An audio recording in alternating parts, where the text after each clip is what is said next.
Patuloy na pinatitibay ng Philippine Charity Sweepstakes Office o PCSO ang pangako nitong maghatid ng maayos, tapat at makataong serbisyo publiko sa bawat Pilipino.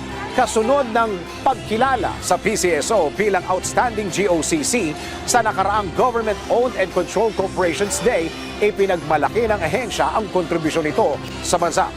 Sa aming year-end special report, alamin kung paano naging hamon at inspirasyon ang tagumpay ng PCSO upang higit pang pagbutihin ang serbisyo publiko.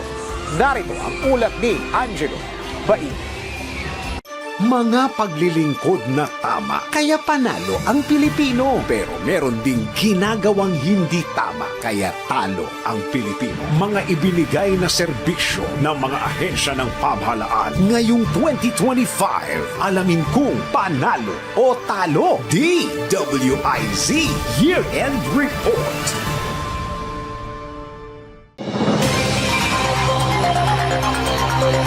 Tuloy-tuloy na pinanghahawakan ng PCSO o Philippine Charity Sweepstakes Office ang misyon nitong paigtingin pa ang serbisyo publiko. Kasunod na rin ito ng ibinigay na pagkilala sa PCSO sa idinaos na Government-Owned and Controlled Corporations Day dahil sa natatanging kontribusyon ng ahensya sa pagpapalakas ng serbisyo publiko sa bansa. Ipinagmalaki ni PCSO General Manager Mel Robles na sa taong 2025 ay nasa halos 2 bilyong piso ang remittance ng ahensya sa gobyerno at kabilang sa halos 117 billion peso dividend remittance na naglalayong paunlarin ang ekonomiya, pagtibayin ang healthcare system at mapabuti ang buhay ng bawat pamilyang Pilipino. Binigyang diin ni GM Robles na ang tagumpay ng GOCCs ay magsisilbing hamon sa PCSO upang higit pang pagbutihin ang pagpapaabot ng serbisyong tapat, maayos at makatao para sa matatag na bagong Pilipinas. Kaya naman yan ang PCSO, hindi umuurong sa pagtulong.